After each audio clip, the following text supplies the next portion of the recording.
Aujourd'hui, c'est maintenant le temps de vous présenter notre nouvelle roulotte. Donc, plusieurs nous ont demandé c'est quoi la marque et quelle année. J'ai décidé d'acheter une PMC 1972. Par contre, elle était en super bonne condition. On est allé chercher la roulotte dans le coin de Tate for Mine pour ensuite la ramener à la maison. Dès la première journée, on a commencé tout de suite les rénovations. On l'a fait pendant une semaine, à chaque jour pendant 8 heures. Et maintenant, on l'a enfin terminé. Donc, on a refait toute l'électricité au complet. On avait découvert qu'il y avait quelques problèmes électriques. On a installé un panneau électrique. Donc, celui-ci, maintenant, il pourra nous faire du 120 volts pour les prises. Puis, notre courant aussi est tout au 12 volts avec une batterie. Donc, comme vous le savez, j'adore le camping sauvage. Donc, j'avais pas le choix d'avoir du 12 volts. Donc, on a maintenant toutes les lumières qui fonctionnent au 12 volts. J'ai plus besoin d'électricité comme en camping. Je suis rendu 100% autonome. La roulotte, elle venait aussi avec un lavabo. Par contre, l'entrée d'eau, fallait être pluguée comme en camping. Donc, on a décidé d'acheter une nouvelle tank à l'eau. On a fait l'entrée d'eau aussi. On a fait toute la tuyauterie aussi. On a installé une pompe 12 volts qui est alimentée avec le nouveau panneau électrique. Donc maintenant, quand on est en camping sauvage, on a vraiment accès à de l'eau. On a aussi refait toute la peinture dans la roulotte. Originalement, la roulotte était blanche. On a décidé de la moderniser et de la mettre de la couleur grise. Pour ce qui est de les armoires, on a décidé de mettre la couleur bleue. On a laissé la même couleur pour entrer avec la couleur du sofa, dit qui était flambant neuf de l'année passée. Le fun aussi avec la roulotte, c'est son chauffage au propane. Donc peu importe où est-ce qu'on va aller, on va tout le temps avoir notre petit chauffage au propane inclus dans la roulotte avec un thermostat intégré programmable. On va avoir aussi notre frigidaire qui fonctionne au propane et au 120 volts si on est dans un camping. Et là aussi, bien sûr, notre poêle à propane.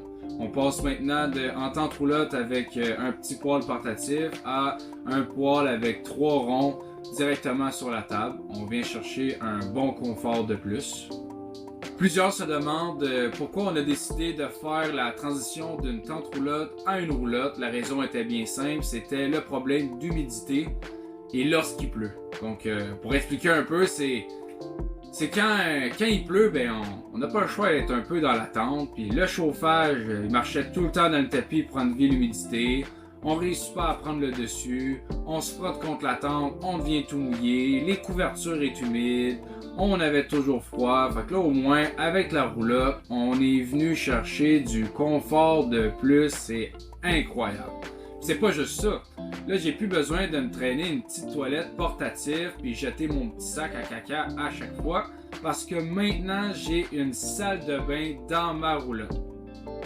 Notre roulotte a pas une toilette intégrée, c'est vraiment une toilette portative comme notre ancienne. Par contre, celui-ci, on l'utilise avec de l'eau, puis on peut aller domper à la ville de Brossard ou de Saint-Hubert.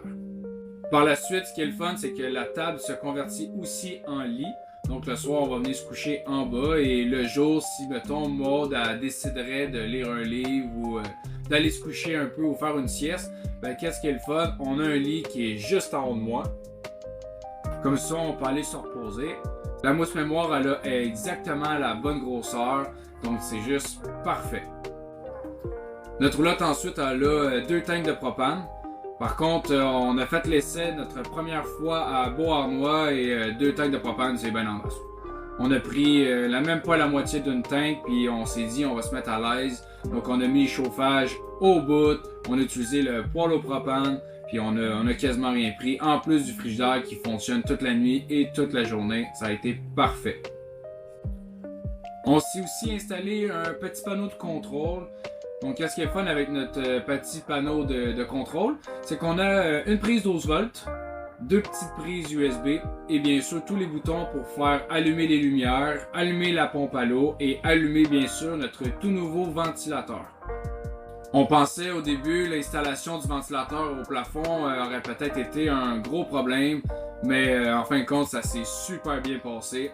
On a réussi à enlever l'autre, on a enlevé les vis, Il n'y avait rien de strippé, le bois n'était pas pourri et on a installé notre nouveau ventilateur au plafond qui fonctionne au 12 volts. On a aussi refait le plafond dans la roulotte. On a vu qu'il y avait eu une infiltration d'eau. Donc on a décidé de changer une partie du plafond. Comme ça, quand on va le repeinturer, il ne sera pas tout gondolé. Ce qui est le fun aussi avec la roulotte, c'est qu'on a une grande espace de rangement. C'est pas compliqué, on a tellement d'espace qu'on a des armoires qui sont vides. On ne sait pas quoi mettre.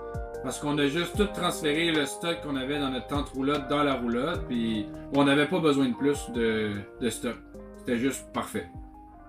Donc voilà, c'est ce qui conclut pas mal la visite de notre nouvelle tente roulotte. On espère que vous avez apprécié la vidéo et n'hésitez pas à liker, commenter et bien sûr vous abonner.